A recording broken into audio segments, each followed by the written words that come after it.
Hey guys, good night, morning, afternoon, whatever time zone you're in. I greet you with the love of God, okay? All right, so we're going to get into this word. So this actually has been a recurring theme in some of the coaching calls that I've had. And God started to give me more revelation concerning the promises that he's promised us, okay? Okay. And I read this a while back and God gave me something different. And now he's kind of giving me a deeper revelation in a now word for the promises of God. Okay. So I'm going to read this scripture, and I'm in Judges 6 verse 12. The angel of the Lord appeared to him and said, "Mighty hero, the Lord is with you." Sir Gideon replied, "If the Lord is with us, why has all this happened to us? And where are all the miracles our ancestors told us about? Didn't they say the Lord brought us up out of Egypt? But now the Lord has abandoned us and handed us over to the Midianites." Okay. All right, y'all. So this is what the Lord was kind of downloaded into my spirit as I was having the coaching calls. He gave me this revelation that when the Lord looks at these promises, he doesn't look at them in the state that they're in. Okay. The Lord always is looking at the perfected version of what the promise is supposed to look like. Gideon, in the first couple of passages, Gideon was known as a coward, right? But when the angel appeared to Gideon, he didn't acknowledge Gideon as a coward. He acknowledged him as a mighty hero, right? He acknowledged him as a mighty hero.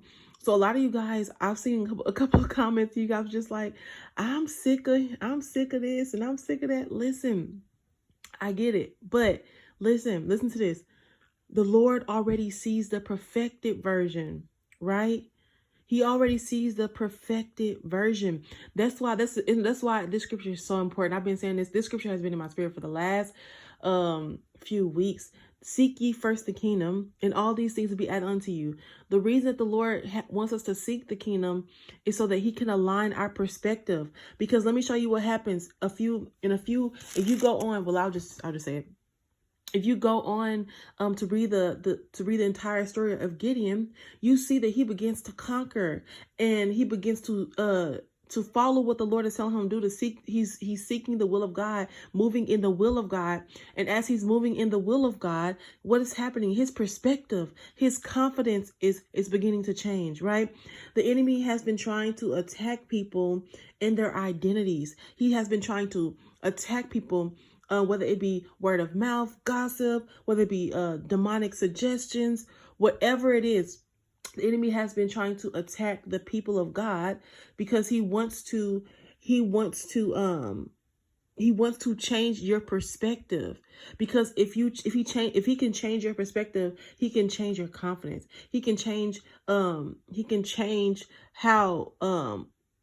you think that God sees your promise, how you think that how you think about yourself, right?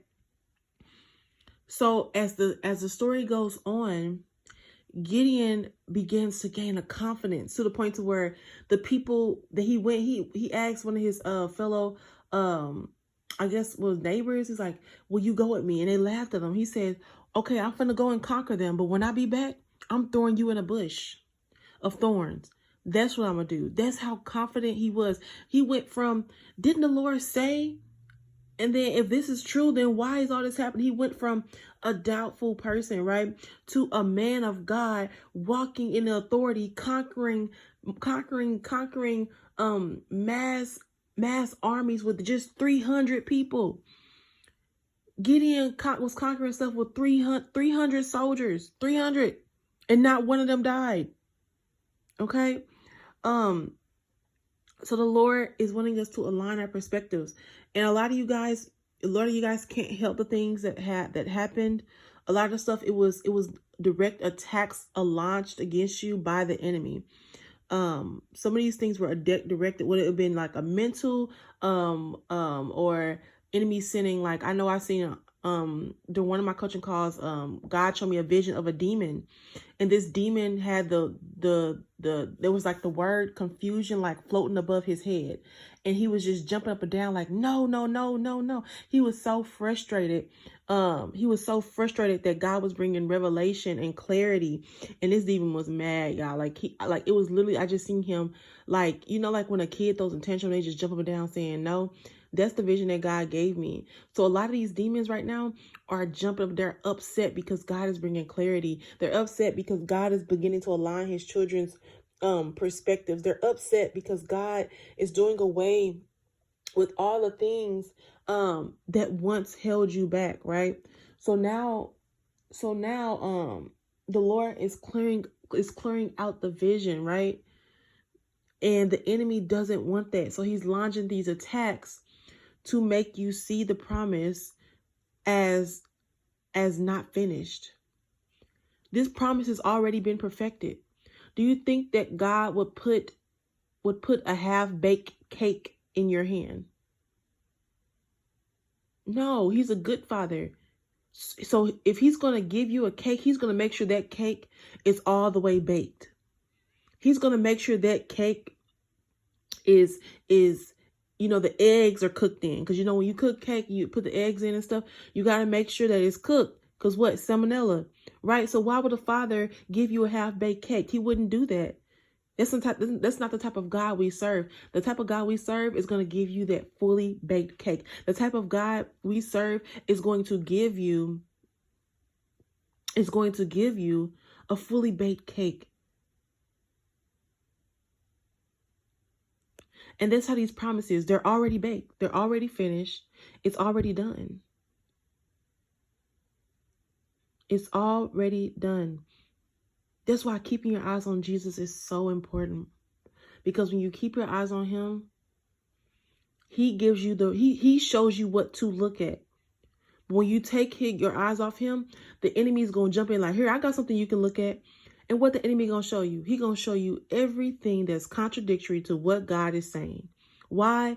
Because he wants you to move into doubt. He wants you to move into a lack of confidence and insecurity, all these things. But God is the person that can help keep your perspective. So when the Lord looks at your promise, he don't look at it as he don't look at how he looked at Gideon. Look at how he looked at Gideon. He says, the angel said, mighty hero, the Lord is with you. Mighty hero, the Lord is with you. And right after that, Gideon answered with doubt. And he said, if the Lord is with us, you have an angel of the Lord that came down and said, the Lord is with you. The Lord has promised you marriage. The Lord has promised you financial breakthrough. The Lord has promised you this. The Lord has promised you that. And then this is what the enemy does right here. He says, if the Lord really promised you that, then why this happen?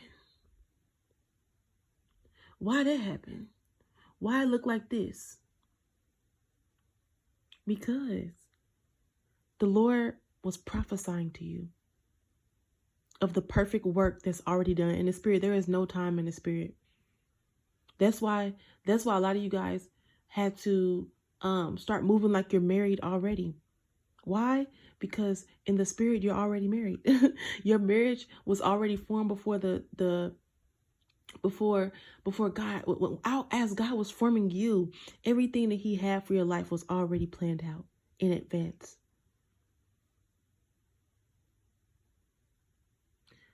So with that being said, I love you guys. Be blessed and know that the Lord loves you. Bye-bye.